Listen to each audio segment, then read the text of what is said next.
días, ¿cómo les va? Bienvenidos, estamos en vivo en la televisión pública, esto es Médicos por Naturaleza y recuerden que a partir de este mismo momento nos pueden empezar a llamar para transmitirnos sus consultas, sus dudas. El tema de hoy parece un tema antiguo, pero no lo es. Hablaremos de la tuberculosis, una enfermedad que uno siente que pertenece a otra época, pero lamentablemente no está para nada erradicada en nuestro país. Hay una relación directa entre aquellas personas que, por ejemplo, tienen HIV y sufren de tuberculosis, enfermedades infecciosas. ¿Cuál es la prevalencia en la Argentina? ¿Afecta a los niños? ¿Afecta a los adultos? ¿Hay factores de riesgo? ¿Se puede prevenir? ¿Hay vacunas? Todas estas respuestas las intentaremos dar hoy aquí en el programa. ¿Cómo le va, Roberto? Buen día. Muy bien, muy buenos días, Dolores. Ay, antes que nada le quiero mandar un beso muy grande a una amiga que está en proceso de recuperación y que sabemos que nos está mirando, así que María, un beso muy grande para vos. Teléfonos para todos. ¿Cómo no? 4535-0705, 4535-0706, con el 011 para los que llaman desde el interior del país. Recuerden que si tienen una computadora a mano, pueden enviarnos un mail. Médicos@tvpublica.com.ar. Y nuestra página en Facebook está disponible para mirar programas ya emitidos. Está súper actualizada con toda la información que necesitan. www.tvpublica.com.ar/Facebook Médicos. Hablamos hoy de tuberculosis y esto es un pequeño avance. La tuberculosis es una enfermedad de importancia mundial y en nuestro país existe, pero se puede curar. De hecho, en Argentina estamos trabajando activamente, los gobiernos nacional y provinciales, para curar a todos los enfermos de tuberculosis y hacer que poco a poco esta enfermedad deje de ser una amenaza para la salud pública. La asociación entre el consumo de Paco y tuberculosis es una asociación que hemos venido observando en los últimos años, que se da fundamentalmente en pacientes jóvenes que viven habitualmente en villas de emergencia o en barrios pobres del cono urbano, que generalmente son pacientes que el consumo de Paco los ha llevado a un estado de desnutrición y en los cuales aparece la enfermedad con mucha fuerza y con mucha gravedad. Por lo tanto, es una asociación que tenemos que tener en cuenta para evaluar cómo tratarla y qué medidas preventivas podemos desarrollar sobre la misma. Bueno, esto que señalaba la doctora es muy importante porque el avance del Paco es notorio, ya todos lo sabemos que es una adicción muy difícil de erradicar, que lamentablemente afecta a una gran cantidad de jóvenes y esto combinado justamente con esta enfermedad infecciosa puede ser absolutamente letal. De eso vamos a estar hablando en un ratito nada más, pero el doctor Bergman nos trae información. Guido, buen día. Buenos días, Dolores. La información que tenemos hoy no es ningún adelanto científico, pero sí es algo muy frecuente que nos puede pasar a todos. Y es el famoso síndrome de las piernas cansadas. Esas piernas pesadas, cansadas, edematizadas, hinchadas, que muchas veces al finalizar el día tenemos y que obedecen a un montón de causas, pero que primero tenemos que descartar las causas médicas, las causas que tenemos que consultar, como el tema tiroideo o como el tema de problemas hormonales. Ahora, ¿qué nos pasa? Estar parados todo el día, tener sobrepeso, fumar, alimentarse mal, por ejemplo, estar muy sentado y ser sedentarios, hace que la sangre se acumule en las piernas y no pueda volver fácilmente. Y esto, crónicamente, facilita que esas válvulas que tienen las venas, que hacen que no vuelva la sangre hacia atrás, se vayan rompiendo y se van dilatando las venas y provoca varices. ¿Cuál es la solución? Simple. No ser sedentario, salir a caminar, la bomba muscular, esos músculos que apretan las venas hacen que la sangre vuelva, tratar de bajar de peso, no fumar y hacer una alimentación sana con poco contenido en sodio para que esas piernas al final del día no estén cansadas y podamos tener una vida normal y no tengamos que andar sufriendo esta problemática. También a veces se utilizan medias de descanso, que son esas medias de compresión que facilitan el retorno venoso. Bueno, ¿les quedó claro? Cantidad de cosas hay que hacer, fundamental, sí, a todos tenemos la sensación de piernas cansadas. Me quedó un tema, ¿el problema de las tiroides puede afectar o puede ser un síntoma de las piernas cansadas? Sí, en realidad lo que ocurre es cuando una persona tiene hipotiroidismo, una de las cosas que aparece es cierta edematización, o sea, acumulación de líquido en las piernas, que puede hacer que la pierna pese más y da una sensación de pierna cansada, que es una de las cosas que hay que descartar en un principio. Ni te cuento cuando comes salsa de soja todo el día, tenés así, después sos como una especie de globo por la cantidad de sodio. Porque la salsa de soja tiene mucho sodio y hace retener líquido. Bueno, datos menores, pero que nos afectan. Ahora sí, vamos a escuchar al doctor Juan Carlos Bocio, que es jefe del Departamento de Programa de Salud del Instituto Nacional de Enfermedades Respiratorias Emilio Conti. ¡Qué nombre! Impresionante. Bueno, el doctor Juan Carlos Bocio nos va a hablar de la tuberculosis, obviamente, que es el tema de hoy, pero en cifras, datos que pueden sonar alarmantes, pero que tienen que ver con nuestra realidad. ¿Cuál es la prevalencia en la Argentina? ¿A quiénes afecta? ¿Cuáles son los factores de riesgo? Y básicamente hablaremos de la prevención. Los determinantes que ocasionan la tuberculosis son múltiples. De hecho, hay un determinante clave que es la presencia del bacilo de la tuberculosis, que es una bacteria que se transmite de persona a persona, que afortunadamente no es una bacteria que tenga mucha vida por fuera del organismo, o sea, el ser humano es el principal reservorio.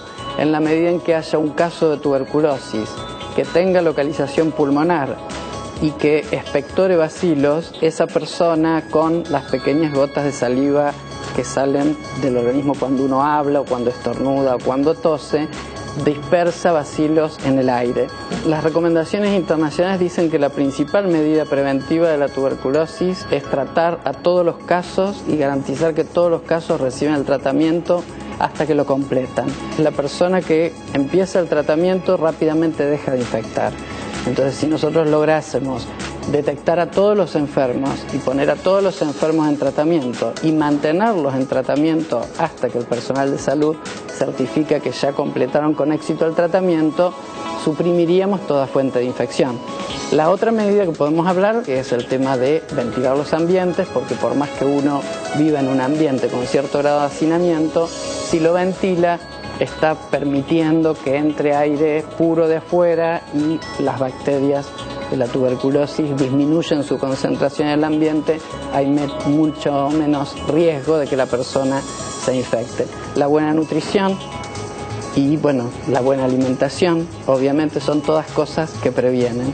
El otro factor que previene, pero que solamente lo empleamos en la República Argentina para los niños, es la vacunación con BCG al nacer, que permite prevenir las formas graves de tuberculosis. Los niños al nacer son especialmente vulnerables.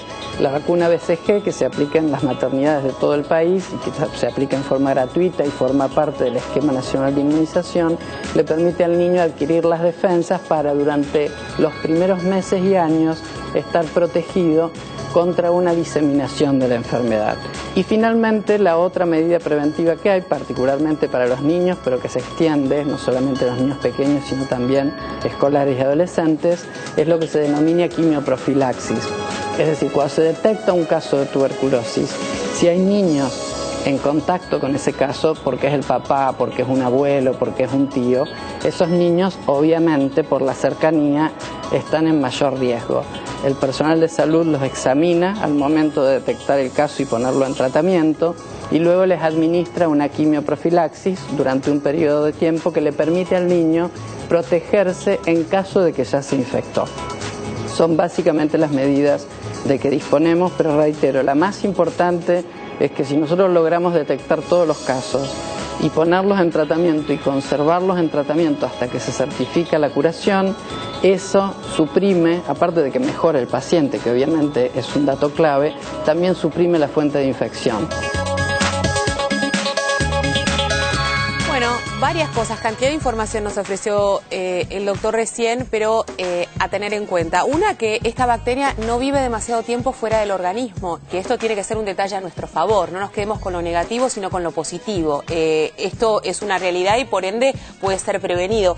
Y a no entrar en pánico, debe ser difícil recibir el diagnóstico de tuberculosis, no sé por qué, es como un fantasma y la primera gran pregunta que tengo para hacerles es si esto tiene una cura. Ya vamos a hablar específicamente del tratamiento, pero si yo hago un tratamiento adecuado, si tengo una cura posible. Sí. Está bien. Sí, y el miedo es porque es una de las enfermedades infecciosas que más gente mató en toda la historia de la humanidad. O sea que hay un miedo sustentable. Totalmente, sí. En una época se decía... de 1940 para acá. Claro. O sea, antes no había tratamiento. Claro, y se decía antes que la gente, que no tenía tuberculosis el que quería, sino el que podía tenerla. Hoy es distinto. Hoy con el tema del HIV y con algunas otras enfermedades inmunodepresoras que se conocen, se sabe que no es el que puede nada más tener HIV, sino que hay un montón de tuberculosis, sino que hay un montón de otros factores que influyen. Ya no es la enfermedad del hacinamiento, de la pobreza, sino que se extendió por el tema de la inmunosupresión por el HIV. Bueno, ¿cómo hacemos para no entrar en pánico? Recién el doctor hacía mención de un caso de tuberculosis debe ser identificado claramente para poder tomar medidas y evitar el contagio con otras personas. Estamos hablando de una realidad social bastante compleja, ¿no? En general esto se da en ambientes que no están aireados, que no están ventilados, entonces se detecta el caso de tuberculosis y después tenemos que adecuar un entorno que muchas veces no está al alcance de nuestras manos para evitar este contagio con el resto de los familiares. Claro, acabas justamente de mencionar algo muy importante en lo que es la evolución de la tuberculosis, porque una cosa es la posibilidad del contagio y otra cosa es la posibilidad de hacer la enfermedad. Porque todo lo que es contagio, como vos bien lo dijiste en otros términos, depende mucho de factores exógenos. Mientras el hecho de que una vez haya tenido un contacto, el hecho de hacer la enfermedad depende de factores endógenos. Perfecto. ¿Sí? ¿Por qué? Porque en esto de la posibilidad del contagio tiene que ver lo que acabas de decir en otros términos, el hacinamiento, digamos, el tiempo que uno está en contacto con la otra persona, si son muchos, si es un ambiente chico, digamos, si está ventilado, depende de un montón de cosas que no es tanto de la persona. Perfecto. Mientras que cuando una vez hecho el contacto, ¿sí?, digamos, el desarrollo de la enfermedad depende más o de la predisposición propia, porque después vamos a avanzar un poquitito en esto, pero hay barreras naturales propias de la evolución para hacer enfermedad y después de la inmunidad, como dijo Sergio recién, en donde cambió absolutamente todo esto, el tema del HIV y de otras enfermedades. Bueno, hablamos de la vacuna. ¿En qué nos protege? Si nos protege totalmente, no nos protege totalmente. La vacuna, la BCG, se llama BCG por Bacilo Calmette Guerin, que son los que desarrollaron esta vacuna, no protege contra la tuberculosis, sino contra las formas graves de tuberculosis que tienen diseminación por sangre. Entre ellas la tuberculosis miliar, que es una diseminación de todo el parénquima pulmonar por el bacilo de la tuberculosis. Háblame en cristiano. Sí, que el bacilo de la tuberculosis toma totalmente el pulmón, no una parte del pulmón, sino que se extiende por sangre, y la meningitis por tuberculosis. Previene contra estas dos formas graves, pero no previene contra la tuberculosis. Lo que hace es generar una infección local por tuberculosis controlada por un bacilo que está atenuado, que no causa enfermedad. Con lo cual, me puedo infectar con tuberculosis, o sea, puedo desarrollar esta enfermedad, pero puedo evitar que... Las formas graves, que hagas las formas graves, que son las que potencialmente te pueden causar mayor mortalidad, que son la tuberculosis miliar y la meningitis por tuberculosis. Que es la que vamos a hablar con Luciano en un ratito, ¿no? Ahora, la BCG puede llegar a causar algunas reacciones locales. ¿Cuál es la evolución natural de la BCG? El chico se aplica la BCG generalmente antes de los 7 días para que la primera infección sea por el bacilo atenuado y no por el virus salvaje, el bacilo salvaje que está dando vueltas, y generalmente hace entre los 15 y los 45 días un granito, esos que es hermoso apretar pero que no hay que hacer, no hay que tocarlo, que generalmente se abre solo y deja una cicatriz. Y duele como el demonio. Que es la marquita que todos tenemos y que nos va a acompañar por siempre y que no se puede borrar, pero... Antes lo que se hacía era, si no te dejaba cicatriz, se volvía a dar la vacuna. Ahora hay unos cambios desde el año 2006 que es, si no deja cicatriz, pero yo tengo documentado en la libreta que tengo la BCG, no se revacuna. Y tampoco se revacuna a los 6 años como se hacía antes. Antes se daba al nacimiento y a los 6. Ahora solamente se da al nacimiento. Única dosis. Y si yo no tengo la cicatriz y tampoco tengo, lamentablemente, la certificación que me vacuné, me tengo que vacunar de nuevo. Esta vacuna está dentro del calendario de vacunación, sí, claro. Es gratuita, se da en todos los hospitales totalmente públicos. Gratuita, se da a veces antes que salga del hospital y si no se da en cualquier salita antes de los 7 días. Puede llegar a causar una BCGitis, que es una inflamación del ganglio. Eso te iba a preguntar, consulta de mamá histérica de 7 días, con toda la razón del mundo, el chico tiene el hombro así y vos decís, ¿qué hago? Me adelanté porque te conozco, sabía que me ibas a preguntar eso. Bien, no solamente puede hinchar el brazo, sino que puede hacer que algún ganglio, ya sea axilar o sea supraclavicular, se inflame mucho y fistulice, se abra por piel y drene un material purulento hacia afuera.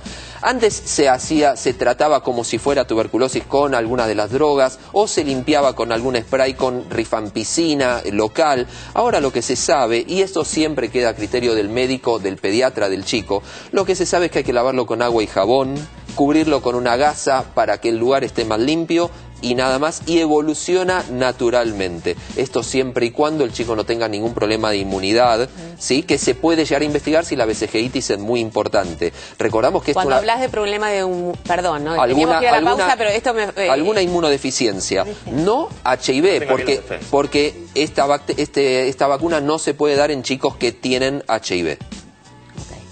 Entonces, para dejarlo claro, el bebé que nace con HIV, por ejemplo, no debe ser vacunado. El hijo de madre HIV no se puede vacunar hasta tanto no se sepa el momento inmunitario del chico, si es portador o no de HIV. Viste que los chicos nacen con HIV y generalmente hasta los 18 meses los resultados vienen dando positivo. Bueno, no se puede vacunar hasta que no se sepa fehacientemente que el chico no tenga HIV. Otra de las cosas entonces es que si el chico tiene una mala reacción, para decirlo en términos cotidianos, y esto no evoluciona correctamente, ¿puede estar dando cuenta de que el niño tiene o hay que investigar un problema de inmunidad? En algunos casos sí, no es lo más frecuente que haga una vesijitis, pero generalmente si es una vesijitis que no es muy importante, uno no hace falta que lo investigue, va viendo la evolución. Ahora con evoluciones muy tórpidas, muy prolongadas o que son muy exageradas, el médico investiga problemas inmunitarios. No relacionar solo que los problemas de defensa es con HIV, puede haber otras cosas. Bueno, y de eso vamos a estar justamente hablando después de la pausa con la doctora Casi, la relación directa que hay entre el consumo de drogas muchas veces y esta enfermedad que es la tuberculosis,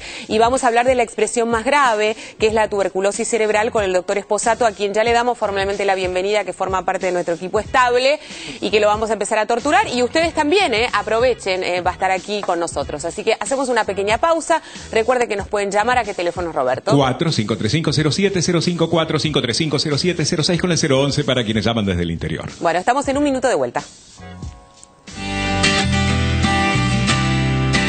¿Sabías que según el artículo 3 de la ley 19.279, si posees una discapacidad, tenés derecho a adquirir un automotor nacional sin pagar IVA o importado al valor de su país de origen, sin pagar impuestos? ¿Lo sabías? Bueno, conoce tus derechos.